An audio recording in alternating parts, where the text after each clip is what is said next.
abiding, these kind of things that are at the base of policy. And in fact, when you speak to governments, some of it is counterintuitive to them. For instance, it's counterintuitive for many governments to believe that when persons are outside detention, they also have a high voluntary return rate if they are properly informed and they know they're at the end of the process and they had trust in the process, etc. So the research, I think, that both the IDC did, UNHCR did, and some others have done have helped move that forward. The other area is cost, and we raised the cost issues back in 2006, had absolutely no traction.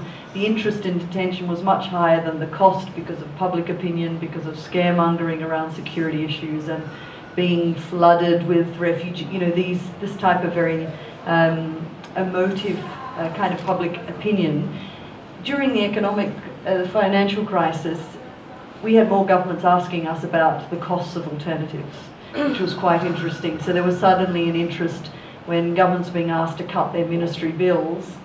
One of the big bills they have is detention. So there was a little bit more interest around that, and thankfully we had a little bit of research that we could present to them. But the only other thing I'd say is that it often just takes champions.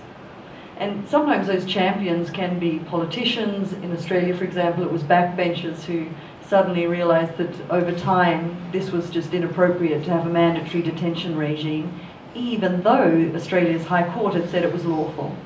So they didn't have the same judgments you had here, that this was a lawful regime, mandatory detention for every asylum seeker arriving in an unauthorised fashion. But then you suddenly, with public opinion, there was disgruntlement and people were not happy with that. But one thing is interesting that I think our office here might be able to do, but also perhaps civil society groups, is in Malta, our office decided they wanted to see if the perceptions, the so-called perceptions of the public that are in the media, are actually true. So they commissioned a polling company, an independent polling company that developed some questions, phoned people, and they delivered the results, which essentially was that generally the population was sympathetic to asylum seekers and refugees, and it dispelled some of these myths. And I see the faces because you assume also that Israelis are anti-refugee population, but if you've never polled them, you don't necessarily know.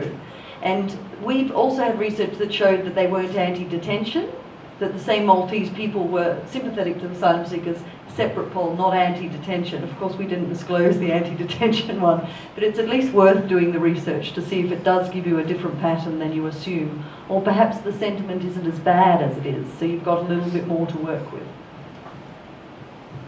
I agree on what you're saying, both of you. Just to pick up on what Grant said regarding the Swedish situation, 96-97.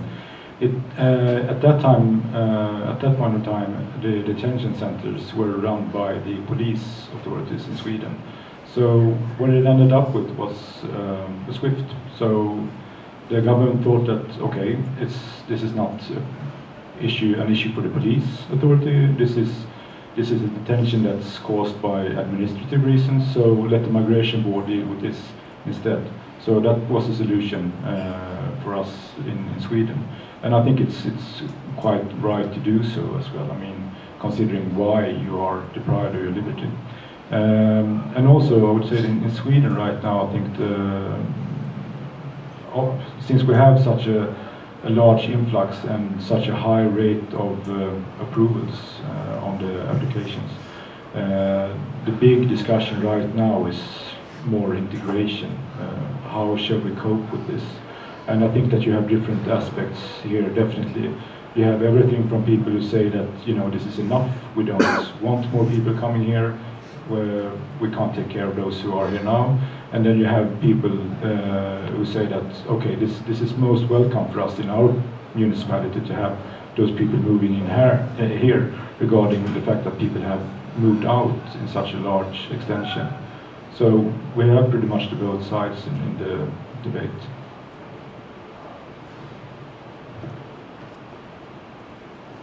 Questions? Perhaps I would ask, referring to detention centers. You have visited Saharenim and Cholot, but you can compare it with, perhaps you can compare it with between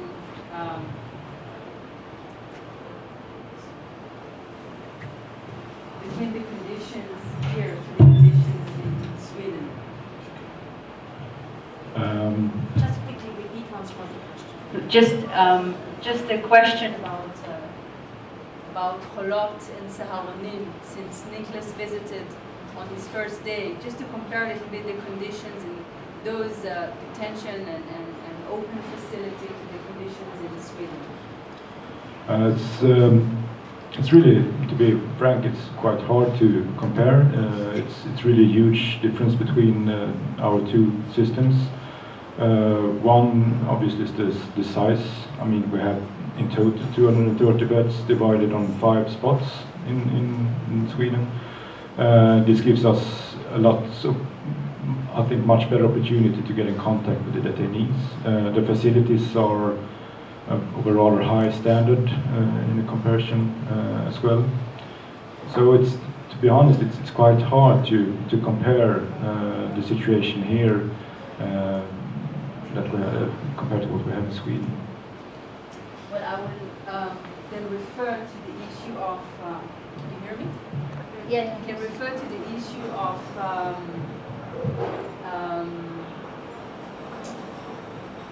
Sorry, I missed my question. We'll come back. It's in a minute. Other questions meanwhile? Yeah.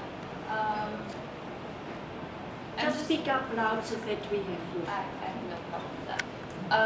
I'm just wondering, because a lot of the conversation that we had here was about providing, I mean, I'm not sure that was the intention, but in any case, offering arguments for alternatives to detention in cases of asylum seekers coming to countries, quote unquote, illegally. And a lot of the arguments were about alleviating like these security concerns and alleviating like, and then using things such as, instead of putting them in detention, you can follow up with them and people are still compliant and so on and so forth. But I guess what the difficulty here is, and this is where I'm looking for your opinion, is that it seems like security is not the primary concern. I mean, it is used in public debate, but it isn't the primary concern. And there's the issue of demographics and what they call the quote-unquote demographic threat. And so I'm wondering, especially with you, Grant, because you've had, you've traveled quite a bit around and you've had a lot of encounter with different governments, if this particular subject has come up in your conversations, and if there's any, or even for the rest of you, if there is, what would you say to this? Like, what would be the possible arguments to alleviate this kind of concern? I think a starting point, and I should say, it was interesting for me, the first detention center I worked in and visited was in Sweden, this kind of place that doesn't generally exist anywhere else. So I tended to see worse and worse and worse practice, but it was so good, and I think this is part of our reason for presenting today, is that it's so good to have in mind how things can be different. For us, I guess now at the IDC, when we're visiting detention centres and meeting governments, the first question is often, why are you detaining? Sometimes the government can't answer that question because the law predates them. They don't know that it's in law. But there's usually a pretty clear objective. So, and it's quite different in places like Sweden and parts of Europe, where it's an administrative process to facilitate return for people who have not been compliant. That's often why detention is used. And then you mentioned security. I mean, in other places, there's a sense that we need to detain because we don't know identity, and that's why I think Gary's presentation was interesting, because you don't need to detain to understand risks around security. You can manage that in other ways as well. But I think in a place like Israel and my country, Australia, detention has been used for a different reason, to send a strong message, to try to deter, to try to, if you treat them tough, they're not going to come. I mean, that's what my country tried for 20 years. And on the 20th anniversary, we've had mandatory detention since. So at least it's been 20 years of mandatory detention, indefinite detention, and the government, at the point of the 20th anniversary, said that detention hasn't stopped anyone coming, and it hasn't. Like, we have been so tough, we've been so cruel, we've hurt so many, damaged so many lives, and we haven't really deterred. So of course the backtrack is, well, we're using it to process people. You know, we need it to process, which is ridiculous, because actually, like I was saying, we have a whole community-based processing system that works. So I think it's really important to try to unpack this issue of why detention is used, and make the argument that it's actually not necessary and can actually be counterproductive. I mean, particularly where you have cases of people who cannot be removed in any case. Why are they detained? It's ridiculous. So there's the pragmatic, economic, there's a whole range of arguments you can make around reducing detention. But I think part of it as well is, and Alice made an interesting point about really understanding the public sentiment, because unfortunately, you know, some of us here can be very pragmatic in our thinking. How do we manage a population? That's my brain. My brain is, countries have all kinds of challenges. One of them are people who arrive without documentation. There's, you know, how do you deal with that? The reality is that it becomes politicized, and it becomes linked to, you know, national identity issues, and, you know, it happens all over the world. I was saying to someone yesterday that I've been working with the Japanese authorities, and they were using detention very much because of kind of a xenophobic fear of the foreigner. They were very monocultural country, wanted to maintain their identity as a, you know, the Japanese historical cultural identity, and were concerned about the mixing of races in their country, and the way they created the detention centres in the locations they did was to separate. And so a lot of the issue there has been to actually address concerns around people from other countries being, you know, there's a kind of, it's addressing the underlying fears people have, and so understanding what the population's fears are is certainly one aspect, but it often gets clouded in arguments around trying to process cases or trying to address security concerns, when actually it can be, detention can be used just to send a message to the population that we're tough, we're in control. So what we're trying to do, I think, is to say you can be in control and manage this issue, but you don't need to detain. So I just wanted to add one thing that I was thinking about. I mean, yes, assessing what the population really think, and maybe you come out with a, you know, a not great picture to begin with, but then you can assess over time and kind of identify what things worked in certain populations and or certain communities and what things worked in others. Part of that, I think, is the media. I think part of the biggest struggle is the media rather than the community. And the media can stir up the community, and then the politicians believe what the media is saying rather than necessarily what the community says. Just as an example, in the UK, the press there is anti-immigrant, regardless of whether you're kind of reading right-wing papers or left-wing papers. They will still report on high numbers, too many. The government promised they'd get the net migration down to 200,000, well now it's at 250,000. You even read that in The Guardian, for example, because there are... But one of the ideas that's been trialled in other countries to combat racism, xenophobia, etc., is to sign a code of conduct with journalists, which is a really interesting idea, kind of having a day in which you bring journalists who are the normal ones reporting. In fact, I've even heard, I can't remember which of our officers did it, they simulated a refugee camp with journalists. They told journalists to turn up. They said it's going to be a day they would not forget. They didn't tell them what was going to happen. They put them in a room. They waited. They thought it was going to be a formal presentation from UNHCR, etc. They boarded then suddenly they came in masks, etc. They boarded the doors. They put them in, they consented to whatever it was that was going to happen.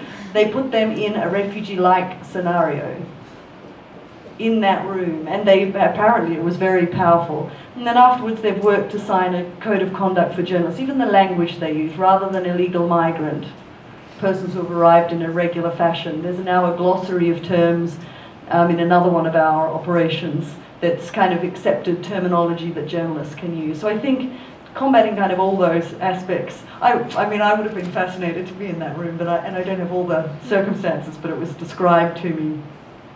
But the other thing, and part of the media, is the use of language. Demographic threat. This is very sanitized language to say something that everybody's afraid to say what it actually means. And then sometimes we find ourselves using the same language, which actually just reinforces the fact that this threat sounds legitimate, but is a demographic threat. What does that mean? What are we worried about? And kind of unpacking those things and using the appropriate language, you know, rather than the language that's hiding the reasons, the real reasons, and then you lose kind of being able to tackle those real reasons as well. And just good news stories, I think, are also important.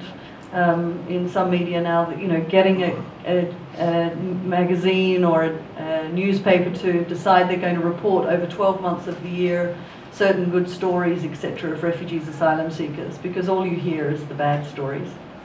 We do a little bit of a comparison in Australia. I've heard Jane McAdam from the University of New South Wales saying in the past it was always stories anti-Indigenous Australians.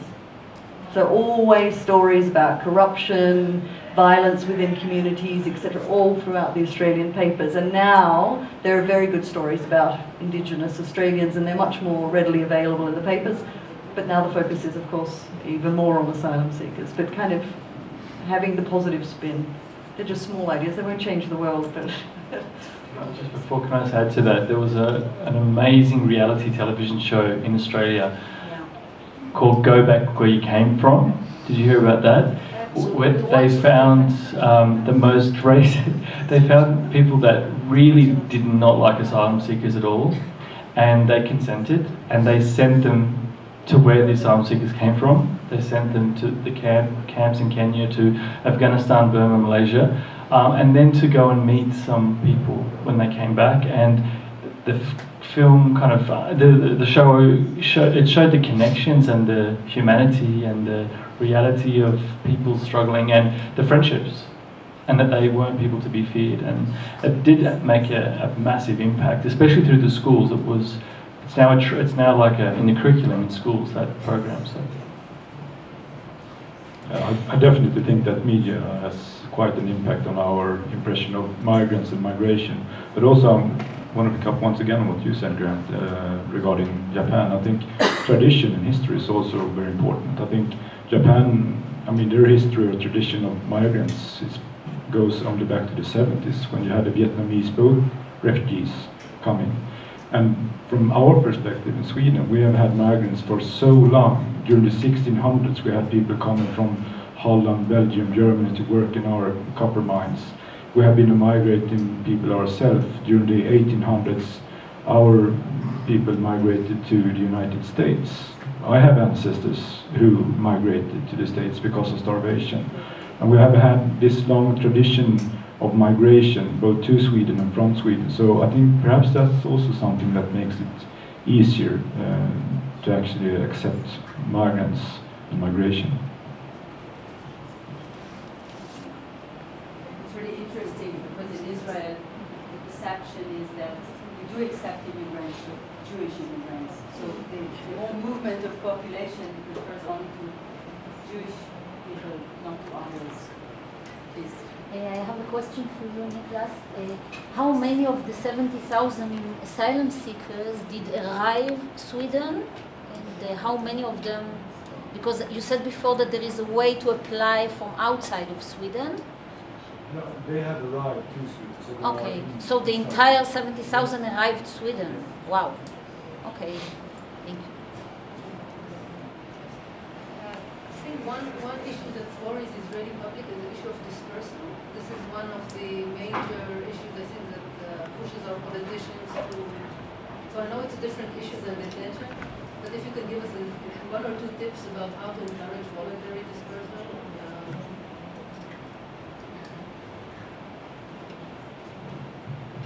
Yeah, there was a bit of discussion yesterday on that, because obviously I gave an example. It's a little bit Australian specific, but a few years ago, 8, 9, 10 years ago, Australia would detain people for very long periods and then dump them, give them a bus ticket.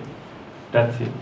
And where would they go? They would all go to the poorest part of the biggest city that had people where they came from. It happens all over the world. And how they've changed that is that they discovered that it takes about 6 weeks for someone to establish themselves, to put some roots down, to start somewhere fresh. So they created a transitional support program. So when you're released from detention, you're given 6 weeks of support, and the minister, the immigration minister, looks at if you have relatives, and I mean they don't just send everyone with no choice. There is a decision of the minister, but it is a dispersal process. It's trying to have people not just all in the same location, and it gives them access to welfare, some income, and they have to go to the local municipality and register and all of that. So I think that's really helped a lot, and what it did help, we had, for example, when the Afghanis, the Hazaras and others were coming out of detention, they were so damaged and they weren't coping in the big cities and the suburbs.